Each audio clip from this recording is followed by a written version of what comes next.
All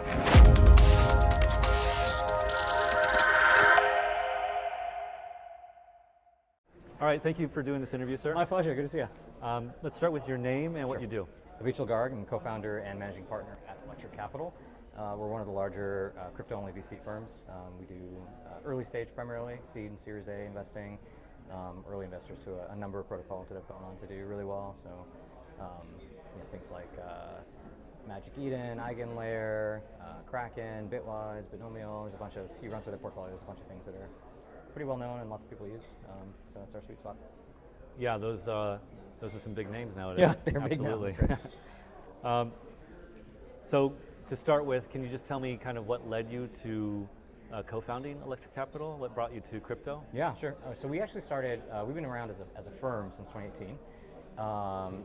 Curtis, my co-founder, and I have been doing crypto full-time since 2016. We were sort of investing in personal assets then. And we've been hobbyists since about 2010. So my background's mostly as an entrepreneur. I started and sold 2 companies. The second one we sold to Facebook. And while we were doing that company, essentially our core technology for that company was how do you control lots and lots of GPUs in the cloud across lots of different data centers. And at the time, in 2010, we were using it for, 09, 010, we were using it for video encoding primarily. And it was back then, if you took a video on your iPhone and then you try to send it to somebody on an Android device, it just didn't work. Like the file formats were not compatible. Or you may find a PDF on the web and you just couldn't load it. Or somebody might send you a PowerPoint and you couldn't open it. And so we said, you know what? Push all of that complexity to the cloud, to our servers. We'll take care of it. You don't have to worry about file formats or anything. We'll just make it work on your phone. And so to do a lot of that sort of encoding and sort of transformation, we were using a lot of GPUs. My co-founder Curtis has a distributed systems background, so he worked on things like protein folding at home in the late 2000s in grad school, which was like one of the first large-scale distributed systems projects. I remember that. Yeah, and so he wrote a lot of the code for that. It was his work in grad school. And so we came across the Bitcoin white paper and we thought it was super fascinating just from like a systems perspective and an infrastructure perspective. So we started dabbling into Bitcoin mining. Totally misunderstood it. We sort of did not understand the monetary aspects of it, or we didn't understand commodities or gold. What did you understand it as? We misinterpreted it as a way to write code and ship it into the cloud without having to worry about the infrastructure. That was sort of our initial gut check on it. It's like, oh, this is super cool that you could write code, because we were building our own infrastructure. Yeah, that's what it sounds like. So you had a tool and you saw it. Yeah, exactly. And we had a lot of pain, right? Like running your own infrastructure is a real pain in the butt. And so we were like, man, how great would it be if you didn't have to run your own infrastructure? And so that was sort of a lens on it, and then it just turns out it's not a very good platform for that, actually. And we said, wow, this is like writing C code and trying to ship it to the web. This is terrible. Like, nobody's going to do this. Completely misunderstanding what it's actually good for. Though, it's kind of funny 10 years later now that it might be good for programmability. Exactly, some yeah. of the, like, interesting conversations that are happening around Bitcoin L2s. But, so we sort of said, this is dumb, it's not going to work. Left it by the side, sold the company to Facebook. We're scaling up some big teams there and had a lot of fun, learned a bunch. And then we saw Ethereum circa 2015, and we said, oh, this is what we thought Bitcoin was 5 years ago. This thing is pretty cool, and it's kind of JavaScript-like, and that means it might work, people might get it. And so we started dabbling with Ethereum in 15, 16, and then we left Facebook in 16, at the end of 2016, and said, you know what, maybe this thing will work, and started playing with it. In the meantime, we'd become really active angel investors. So we were early investors to things like traditional Web2, like Figma, Airtable, Notion, stuff like that. And then a lot of frontier tech, so things like self-driving cars, supersonic airplanes, and crypto. And frankly, the frontier tech stuff is just so much more fun. Why is that?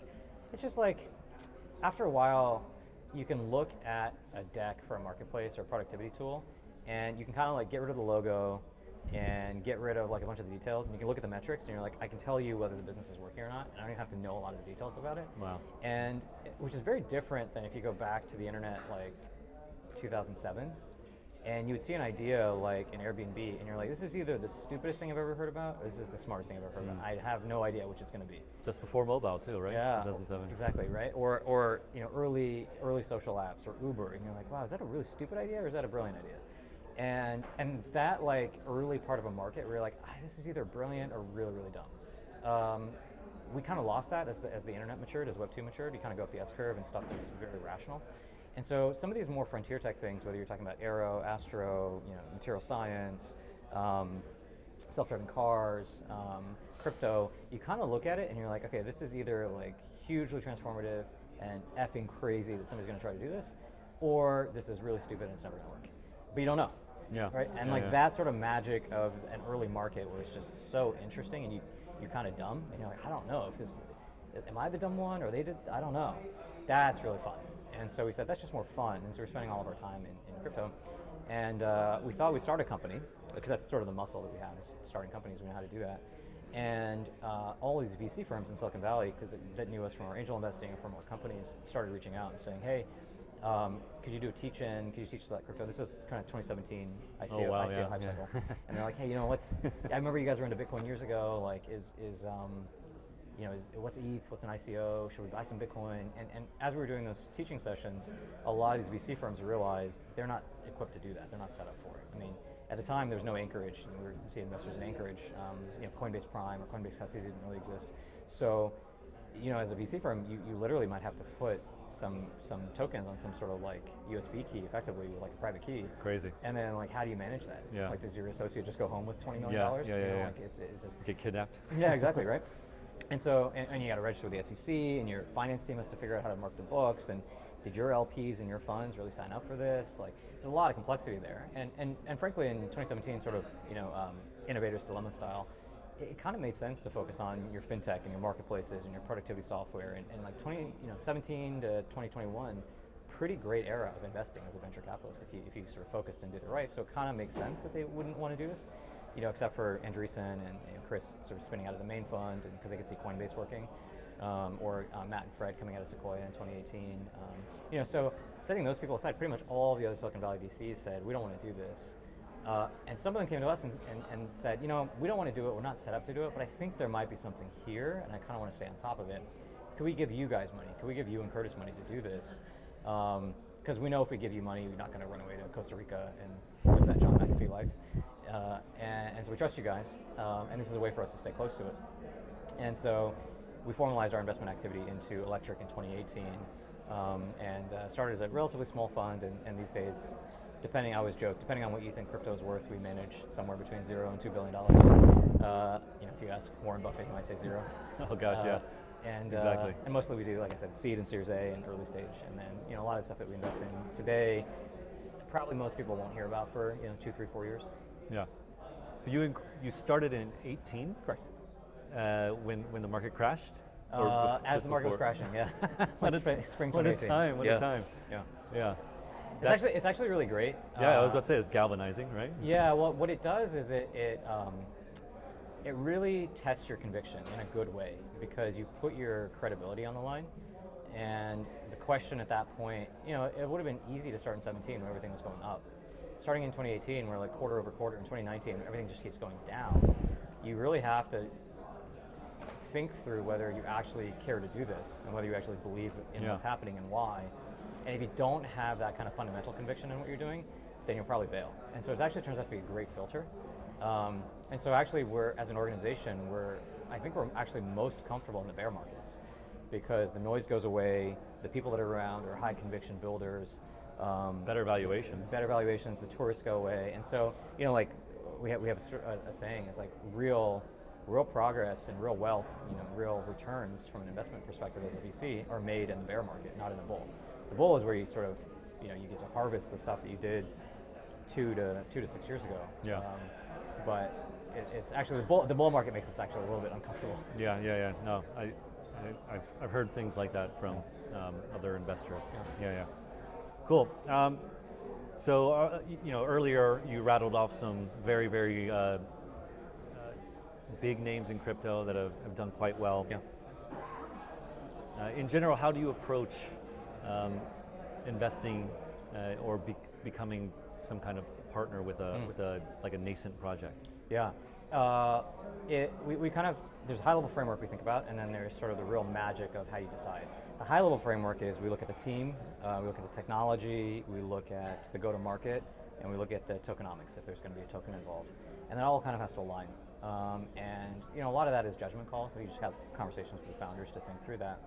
A lot of what it really comes down to, though, at the earliest stages where we're investing, we might be literally the first non-friends and family money going into a company or an investment, is why is the founder really doing this? And what I've really come to believe in particular over the last, I've sort of been an angel investor for about 10 years now, and like professional full-time investor for like 5. And what I've really come to believe is that the most successful founders are truly not doing it for the money. Now, of course, they want to be successful, and like if you're successful, you'll have access to resources and money. But there's some other reason they're doing this, and it at its core is actually effectively a form of self-expression. Like they are compelled to do this because there's nothing else that they know how to do. In some sense, it's almost like an act of desperation. It's like they are expressing themselves into the world, and it happens to be done through code. But what they're really expressing is some sort of value system. What they're really expressing is some belief that they have about the way the world should be, and they're willing to put themselves out there and try to make that happen.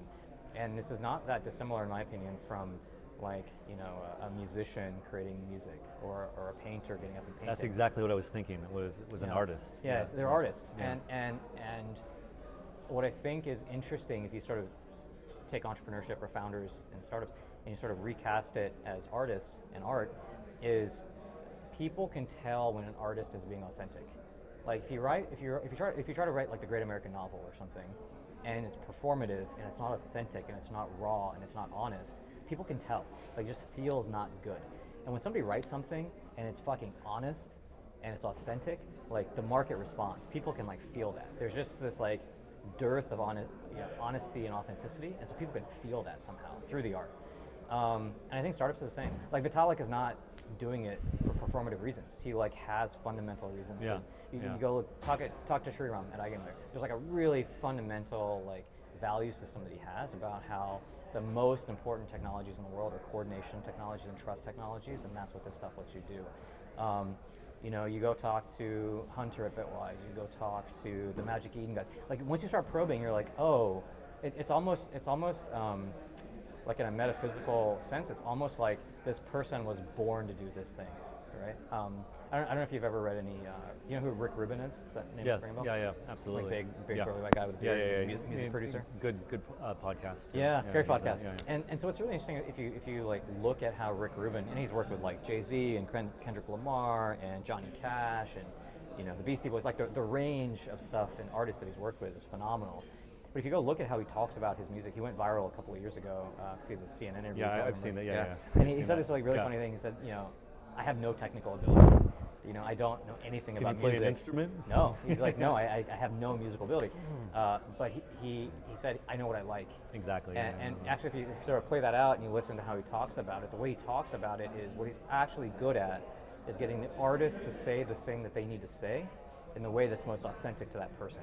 And if you do that, then everybody else in the world feels it. And as soon as the world feels it, then the music works, like the product works. Yeah. And that's sort of over time, sort of the sort of philosophy that I've come to is like when we're talking to these founders, the thing that is going to really capture us is, oh, this person was just born to do this. Yeah. Well, there's a lot there, but to start with, like it sounds like you're tackling this cliche, right? Like obviously cliches are a reason that we have these cliches because there's a lot of truth in them.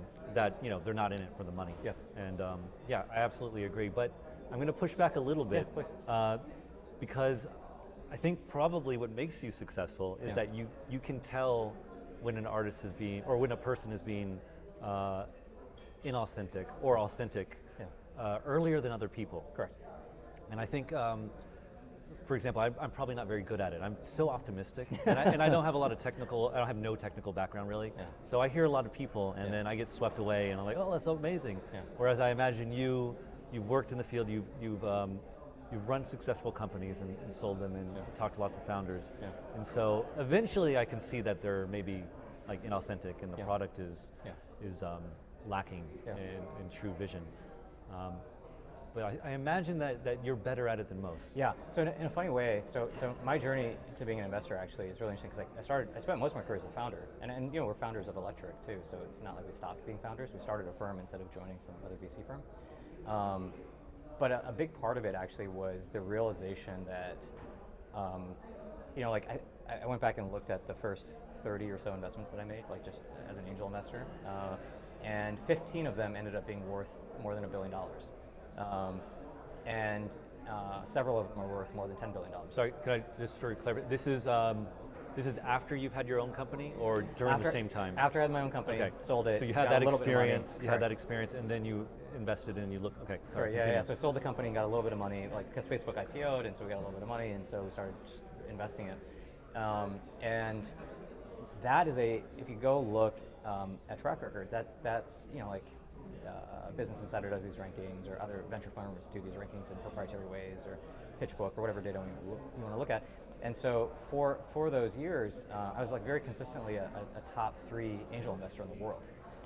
That was not like I didn't go to school for it. There was no like plan there. I wasn't like, oh, I'm going to like start a company and sell it and then be an investor, and that's like my life plan. It was actually sort of a sad realization, actually, because I was like, oh shit, like I might be like a top 5% founder, but I might be like a ridiculously good investor, which is kind of like as a technical founder is like a little bit heartbreaking, actually, because you're like, oh, fuck, I wish I were better at that. But that sort of realization actually happened for me, where I was like, oh, like maybe the thing I'm supposed to be doing is working with these people who are so good at what they do, and I can sense that, to your point, before most other people can kind of sense that, and there's no training for that. It's just sort of like an intuition that you have. And then when that person and I get together, we're able to do, we're able to get that person to express in a way that's most authentic to them, and that's a magical thing. Is it when you meet these founders who might not even have much of a product, or they have a vision and maybe some background, and you talk to your co-founder or maybe some people in your company, and they're like, why this guy?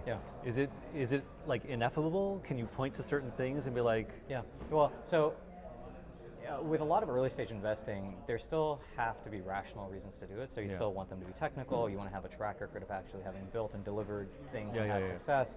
They have to, understand how to recruit. They have to be able to put together some sort of a lightweight business model for like, how does this thing actually scale and make money and so on. All of those things are necessary, but it's not sufficient. Exactly. Right? And so the jump from necessary to sufficient is this a little bit of an X factor, where you're like, I think this person is actually telling us the truth. Like, I think they are actually. And can you articulate that, or is it just that's what it comes down to? You usually can tell. You can deconstruct it after some time with the founder. Like, you can break it down. You can go have a conversation with them and be like, where does this come from? And almost always it's rooted in who they are and how they grew up. And it could be everything from, I'll give you a concrete example, right? Like, you look at somebody like a Max Levchin, who started PayPal and then started a firm. He has this whole history about how he ran up credit card debt. He didn't understand credit card debt, and so then he was in debt. And then he sold PayPal, and it was worth hundreds of millions of dollars, but nobody would give him a mortgage. And he's like, the financial. I remember that story. Yeah, it's like and it's like the financial system is completely broken. And so there's like a deep-seated reason for like why he does the thing that he does, and Affirm is going to be his like final company. Interesting. And he did it. It's interesting because he did a social games company in between, after PayPal but before Affirm, which was not successful. And actually, immediately you're like, why are you doing that company? Right? Like, you have this like amazing personal story about why this thing is. I'll give you another example. One of my favorite companies that's not crypto is a company called Boom Supersonic. They build supersonic jets, and so later this year they're going to fly the fastest non-military jet ever built, the XB-1. They've already done 3 flight tests, and they haven't gone supersonic yet, but they will shortly. Is it 1 or 2 passenger kind of thing? Right now it's a 1 passenger, and it has a chase aircraft. The first plane that they're going to ship is going to be, I believe, a 60 or 65 seater.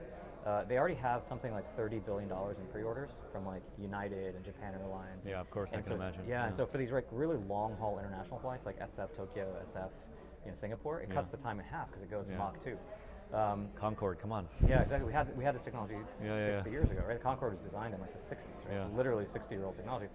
And so this guy, he was at Amazon. He's a software engineer. Started a company.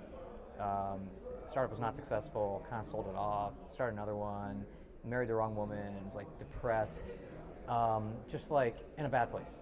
And he's an old friend of mine. And so I would see him periodically. And the time when I would see him is because in the Bay Area there's a small airport called Palo Alto Airport, kind of near Stanford. And he would come down and drive and then go flying because he just loved flying. He got his pilot's license when he was 18. And so he would come down and go flying. And I would talk to him, and he was never as happy as he was when he was flying. And so I was talking to him, I was like, dude, you clearly need to do something in aero. Like, you love planes. You've loved planes since you were a kid. You would go to the airplane museum with your grandfather and like just geek out, and you got your pilot's, you didn't have any money as a college kid. You would do like side jobs and go get this pilot's license. like clearly you're meant to do something with planes. Like why are you not doing something with planes? Why are you like wasting your time on like mobile commerce? And he said, well, I don't know anything about planes. What would I even do? Like, am I going to make like better air traffic control software? Like, where do I even start? And to his credit, he sort of was thinking about it for a long time. One time he was at an airport waiting, for a friend, and the flight was delayed. And he said, "This is so stupid." And so he said, "You know what? Fuck it, I'm going to do it."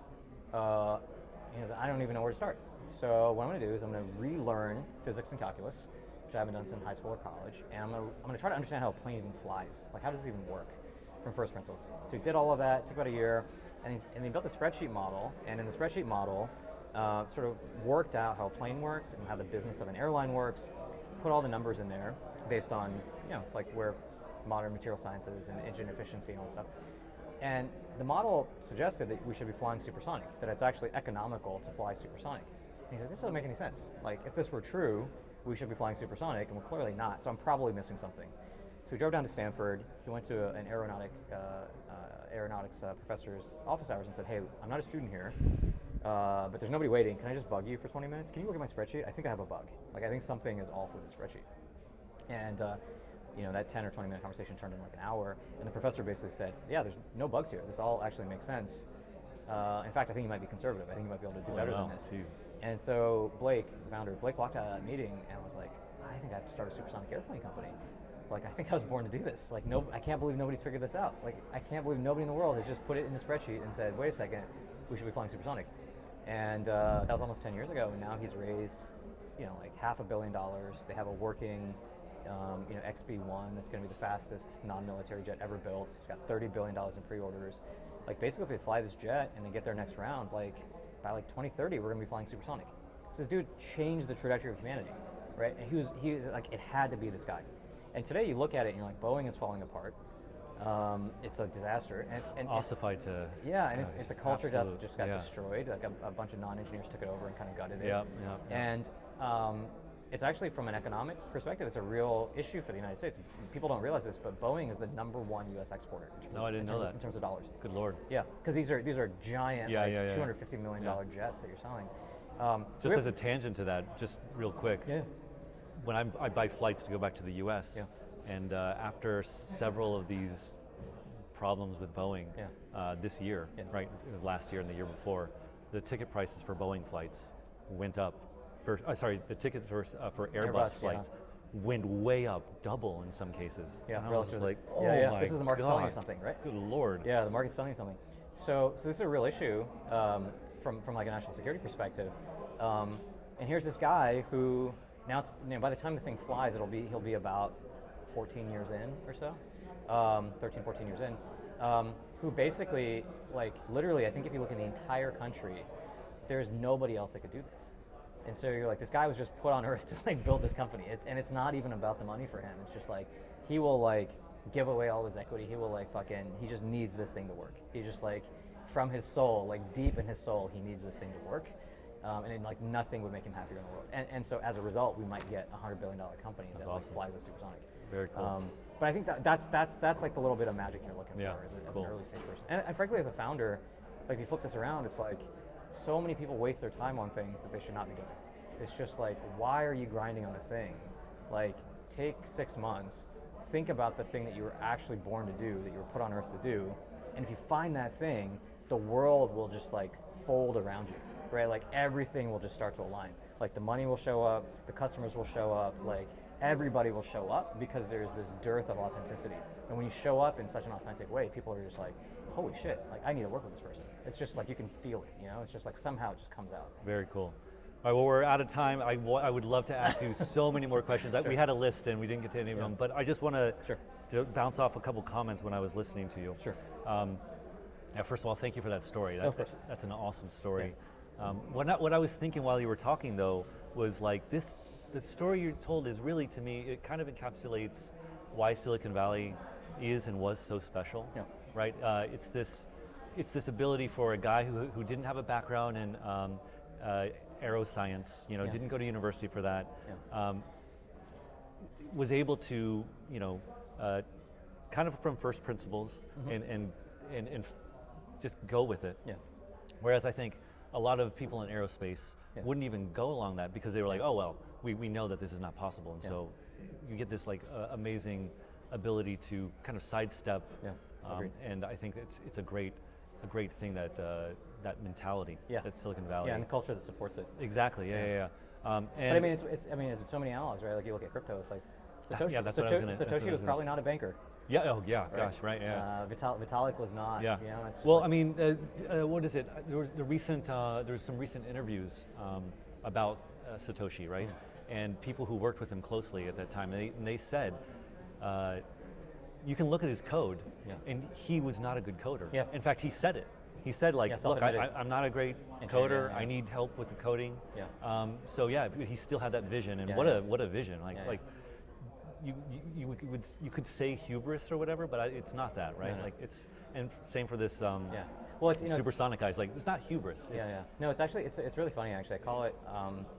There's founders have to have an emotional superposition, if you know that reference from physics, which is you have to simultaneously be just tremendously confident and simultaneously be like completely paranoid that you're an idiot and have no ego about it. Oh, interesting. I've never heard that. Both of those emotional states have to coexist in one person. Yeah. Where you have to somehow have realized something that nobody else has realized, but be paranoid that maybe you're wrong, and at the same time have just supreme confidence that you're going to pull it off. Yeah. And those actually feel like they should be in tension, but they're actually in this context they're like completely complementary. Very cool.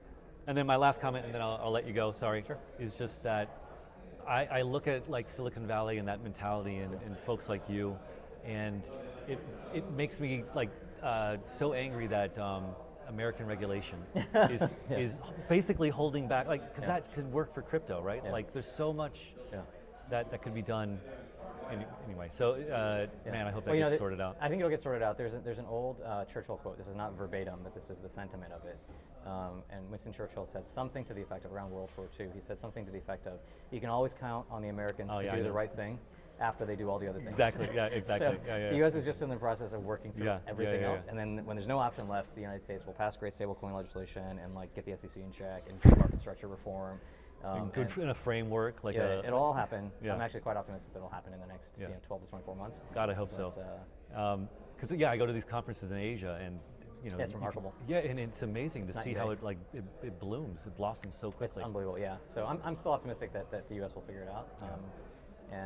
Well, I was saying this earlier to someone else. I mean, America still is, I think, the definitive crypto capital, despite all the headwinds. Can you imagine how great it would be with tailwinds? Yeah, exactly. Anyway, sir, thank you so much. I appreciate it. Thank you for the time. Appreciate it.